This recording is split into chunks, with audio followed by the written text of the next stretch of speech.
Tech ലോകത്ത് നിന്നുള്ള വാർത്തകൾ. ആമസോണിനും ഫ്ലിപ്കാർട്ടിനും കേന്ദ്ര സർക്കാരിന്റെ നോട്ടീസ്. പാകിസ്ഥാൻ ചിഹ്നമുള്ള ഉൽപ്പന്നങ്ങൾ വിൽപ്പന നടത്തിയതിനാണ് താക്കീത്. പാകിസ്ഥാന്റെ ദേശീയപാതകളും അനുബന്ധ ഉൽപ്പന്നങ്ങളും വിൽപ്പന നടത്തുന്നതിന് പ്രമുഖ ഇ-കൊമേഴ്സ് പ്ലാറ്റ്ഫോമുകൾക്ക് കേന്ദ്ര ഉപഭോക്തൃ സംരക്ഷണ അതോറിറ്റി നോട്ടീസ് അയച്ചു.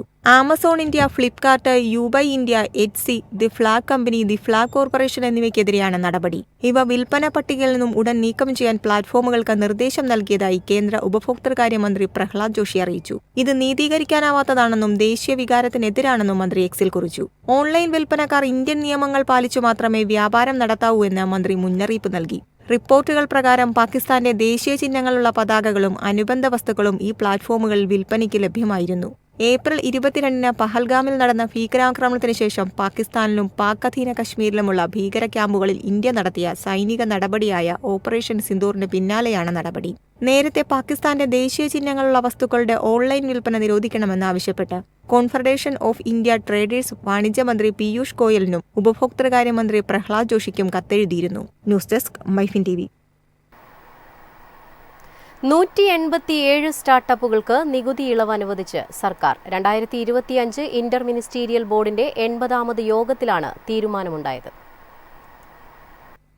ഇന്ത്യയിലെ സ്റ്റാർട്ടപ്പ് ആവാസ വ്യവസ്ഥയ്ക്ക് വലിയ ഉത്തേജനം പകർന്നുകൊണ്ട് 187 സ്റ്റാർട്ടപ്പുകൾക്ക് ആദായ നികുതി ഇളവ് നൽകാൻ വ്യവസായ ആഭ്യന്തര വ്യാപാര പ്രോത്സാഹന വകുപ്പ് തീരുമാനിക്കുകയായിരുന്നു. വളർന്നുവരുന്ന ബിസിനസ് സ്ഥാപനങ്ങളെ അവയുടെ രൂപീകരണ വർഷങ്ങൾ പിന്തുണയ്ക്കുന്നതിനും നൂതനാശയങ്ങൾ, തൊഴിലവസര സൃഷ്ടി എന്നിവ പ്രോത്സാഹിപ്പിക്കുന്നതിനുമാണ് പദ്ധതി രൂപകൽപ്പന ചെയ്തിരിക്കുന്നത്. 2030 ഏപ്രിൽ 1-ന് മുമ്പ് ആരംഭിച്ച സ്റ്റാർട്ടപ്പുകൾക്ക് ഇപ്പോൾ അപേക്ഷിക്കാൻ അർഹതയുണ്ട്. ഇതോടെ സാമ്പത്തിക ആശ്വാസ നടപടിയിൽ നിന്ന് പ്രയോജനം നേടുന്നതിന് പുതിയ സംരംഭങ്ങൾക്ക് കൂടുതൽ സമയവും അവസരവും ലഭിക്കും.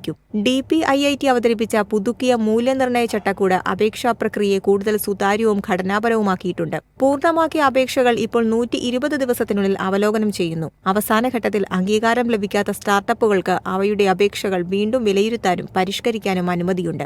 നികുതി ഇളവ് പ്രക്രിയ, അർഹതാ മാനദണ്ഡങ്ങൾ, അപേക്ഷാ വിശദാംശങ്ങൾ എന്നിവയെക്കുറിച്ചുള്ള കൂടുതൽ വിവരങ്ങൾ ഔദ്യോഗിക സ്റ്റാർട്ടപ്പ് ഇന്ത്യ പോർട്ടലിൽ ലഭ്യമാണെന്ന് വക്താവ് കൂട്ടിച്ചേർത്തു. News desk MyFin TV.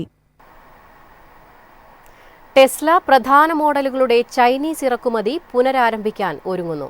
ചൈന-US വ്യാപാര യുദ്ധം അയഞ്ഞതോടെയാണ് പുതിയ നീക്കവുമായി ടെസ്ല രംഗത്തെത്തിയിരിക്കുന്നത്.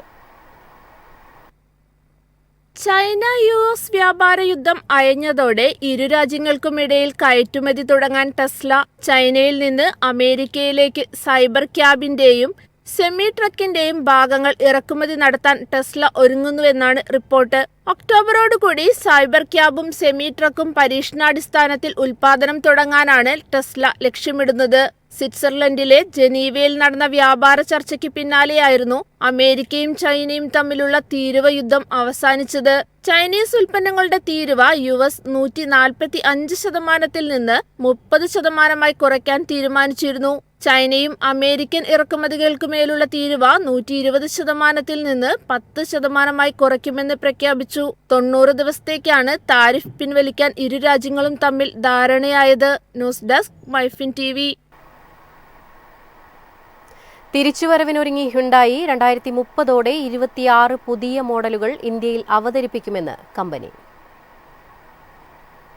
ആഭ്യന്തര എതിരാളികളായ മഹീന്ദ്ര ആൻഡ് മഹീന്ദ്ര, ടാറ്റ മോട്ടോഴ്സ് എന്നിവയിൽ നിന്നുള്ള കടുത്ത മത്സരം കണക്കിലെടുത്ത് വിൽപ്പന വർദ്ധിപ്പിക്കുന്നതിനായി 2030 സാമ്പത്തിക വർഷത്തിന്റെ അവസാനത്തോടെ ഇന്ത്യൻ പാസഞ്ചർ വെഹിക്കിൾ വിപണിയിൽ 26 പുതിയ മോഡലുകൾ അവതരിപ്പിക്കാൻ ഹ്യുണ്ടായി മോട്ടോർ ഇന്ത്യ ലിമിറ്റഡ് പദ്ധതിയിടുന്നു. 20 ICE വാഹനങ്ങളും 6 ഇലക്ട്രിക് വാഹനങ്ങളും ഇതിൽ ഉൾപ്പെടും. ഇത് സംബന്ധിച്ച കൂടുതൽ വിവരങ്ങൾ ഈ വർഷം സെപ്റ്റംബറിൽ നടക്കുന്ന നിക്ഷേപക ദിനത്തിൽ അറിയിക്കുമെന്ന് അധികൃതർ പറഞ്ഞു. അതേസമയം അടുത്ത 2 വർഷത്തിനുള്ളിൽ 8 പുതിയ മോഡലുകൾ പുറത്തിറക്കുമെന്ന് HMIL chief operating officer Tarun Garg അറിയിച്ചു.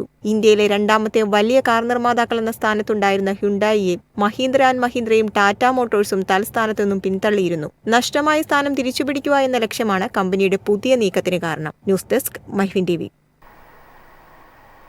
ഇന്ത്യൻ സർക്കാർ 15 ടാറ്റ കർവ് EV കാറുകൾ നേപ്പാളിന് കൈമാറി. ഇരു രാജ്യങ്ങളും തമ്മിലുള്ള സൗഹൃദത്തിന്റെയും നയതന്ത്ര നീക്കത്തിന്റെയും ഭാഗമായാണ് നടപടി. കാഠ്മണ്ഡുവിൽ നടക്കുന്ന ആഗോള സംവാദത്തിന്റെ ഉദ്ഘാടനമായ സാഗർ മാതാ സംവാദിനുള്ള പിന്തുണയുടെ ഭാഗമായി നേപ്പാളിലെ ഇന്ത്യൻ അംബാസിഡർ നവീൻ ശ്രീവാസ്തവ, നേപ്പാളിന്റെ വിദേശകാര്യമന്ത്രി ഡോക്ടർ അർസൂഡ് റാണ ഡ്യൂബ എന്നിവരുടെ നേതൃത്വത്തിലായിരുന്നു കൈമാറ്റം. ടാറ്റ മോട്ടോഴ്സ് അടുത്തിടെ കേർവ് EV, ടിയാഗോ EV എന്നിവ ന്യൂഡൽഹിയിലെ രാഷ്ട്രപതി ഭവനിൽ എത്തിച്ചതായി റിപ്പോർട്ടുകൾ വന്നിരുന്നു. ടാറ്റ EV ശ്രേണിയിലുള്ള എല്ലാ മോഡലുകളും രാജ്യത്തുടനീളമുള്ള എല്ലാ സർക്കാർ വകുപ്പുകൾക്കുമായി ഗവൺമെന്റ് മാർക്കറ്റ് പ്ലേസിൽ വിൽപ്പനയ്ക്ക് ലഭ്യമാക്കുന്ന വാർത്തകളും ഉണ്ടായിരുന്നു. ഇന്ത്യയിൽ ലഭ്യമായ ഏറ്റവും സുരക്ഷിതമായ SUVകളിൽ ഒന്നാണിത്. കർവ് EV 2024 സെപ്റ്റംബറിലാണ് കമ്പനി ഇന്ത്യയിൽ പുറത്തിറക്കിയത്. 17.49 ലക്ഷം മുതൽ 22.24 ലക്ഷം രൂപ വരെയാണ് ഇന്ത്യയിൽ ടാറ്റ കെർവിന്റെ എക്സ് ഷോറൂം വില. ടാറ്റ കെർവ് EVയിൽ ഇക്കോ, സിറ്റി, സ്പോർട്സ് എന്നിങ്ങനെ 3 റൈഡ് മോഡുകൾ ലഭ്യമാണ്. 40 മിനിറ്റിനുള്ളിൽ ബാറ്ററി 10% മുതൽ 80% വരെ ചാർജ് ചെയ്യാൻ കഴിയും. News desk, MyFin TV.